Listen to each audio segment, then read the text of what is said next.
Close your eyes and imagine, if you will, the year 1931. The world is in the middle of a massive economic hangover known as the Great Depression, and Germany is feeling particularly sorry for itself. People are broke, the streets are gloomy, and the only thing thinner than the average citizen's wallet is the tread on their shoes. In the middle of this misery, a man named Karl Borgward looks out his window and thinks, what the people really need is a motorized bathtub with the engine of a lawnmower and the structural integrity of a shoebox. Thus, the Goliath Pioneer was born.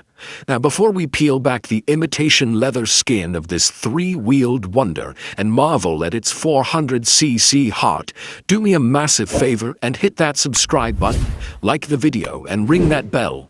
We're on a mission to bring you the weirdest history on wheels, and we can't do it without you. Done? Great. Let's talk about why this tiny mechanical being was actually a stroke of absolute genius. To understand the Goliath Pioneer, you first have to understand the German government's bizarre tax laws of the late 1920s. The government decided that if a vehicle had 3 wheels and an engine smaller than 400cc, you didn't need a driver's license to operate it, and, more importantly, you didn't have to pay road tax. This is what we call a loophole you could drive a truck through, except instead of a truck, Karl Borgward drove a tiny tricycle through it. The Pioneer wasn't designed to be a luxury cruiser. It was designed to be the ultimate middle finger to the taxman. It was a vehicle for the person who was tired of walking in the rain but couldn't quite afford a real car with 4 wheels and a soul.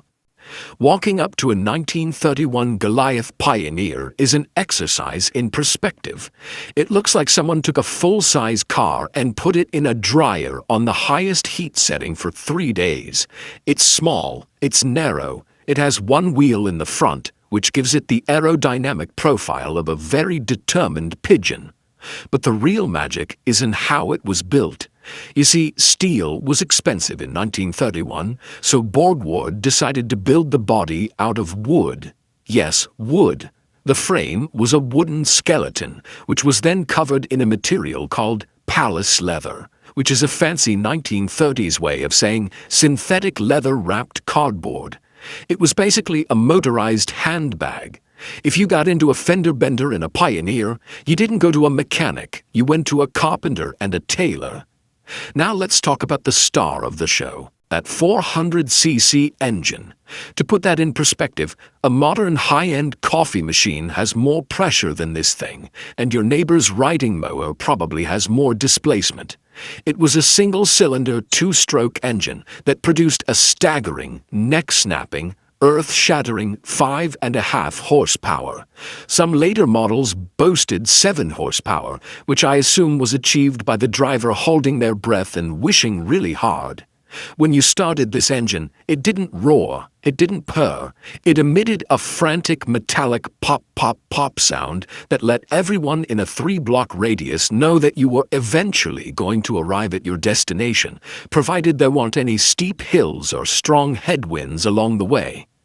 Driving the Pioneer was less like operating a motor vehicle and more like wrestling a kitchen appliance. Because it was a 2-stroke, you had to mix your oil and gas, meaning the car constantly followed you with a blue cloud of smoke like a tiny motorized ghost. There was no fuel pump. It used a gravity feed system. This meant the gas tank was higher than the engine, and physics did the rest. If you were driving up a particularly steep hill and the fuel level was low, the engine would just starve and die. The solution? Drive up the hill backward.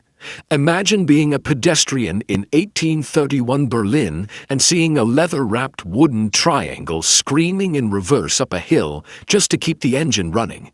That is the peak Pioneer experience. Inside the cabin, the amenities were, shall we say, minimalist.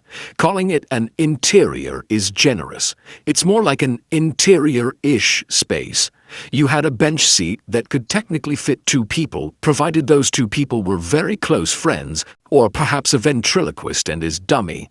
There was a steering wheel, a few pedals, and a gear shift that felt like it was connected to the transmission by a series of hopeful thoughts. Because the body was made of wood and fake leather, the insulation was non-existent. In the winter, it was an icebox. In the summer, it was a sauna that smelled like warm glue and old boots. But hey, it beat walking. Despite looking like a joke to our modern eyes, the Goliath Pioneer was a massive success. Goliath sold about 4,000 of these things in a few short years. It gave the working class mobility.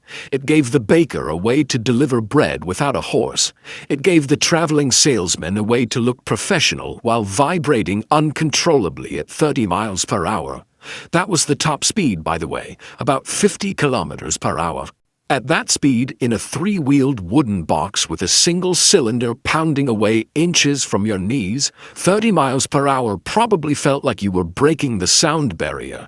Every pebble on the road was a personal affront to your spine, and every corner was a flirtation with physics, as the three-wheel layout meant the car had a tendency to want to lay down and take a nap if you turned too sharply. What's truly incredible is that this tiny, ridiculous vehicle laid the groundwork for an automotive empire. Carl Borgward used the success of the Pioneer to build larger Goliaths, then Hansa cars, and eventually the legendary Borgward Isabella. The Pioneer was the DNA of the bubble car craze that would take over Europe after the next World War. It proved that you didn't need a V8 or a chrome-plated radiator to move the world. You just needed a loophole, some plywood, and an engine the size of a grapefruit. If you ever see one of these in a museum today, you'll notice they have a certain charm that a modern SUV just can't match. It looks honest. It looks like it's trying its absolute best. It's a reminder of a time when safety features meant wearing a thick coat and infotainment was the sound of the wind whistling through the gaps in the door. The 1931 Goliath Pioneer wasn't just a car. It was a survival tool. It was a triumph of economy over luxury, of cleverness over brute force. So next time you're complaining that your car's Bluetooth takes 10 seconds to connect, or that your heated seats aren't warming up fast enough, spare a thought for the brave souls of 1931. Imagine them in their leather-wrapped wooden triangles, smelling of two-stroke smoke, terrified of hills, and praying the rain wouldn't melt their bodywork. They were the pioneers, literally. They took 400 cc's of fury and conquered the cobblestones of Germany. It may have been tiny, it may have been made of furniture parts, and it may have had the power of a disgruntled pony, but the Goliath Pioneer was mighty in the only way that matters. It got people moving when the world told them to stay still.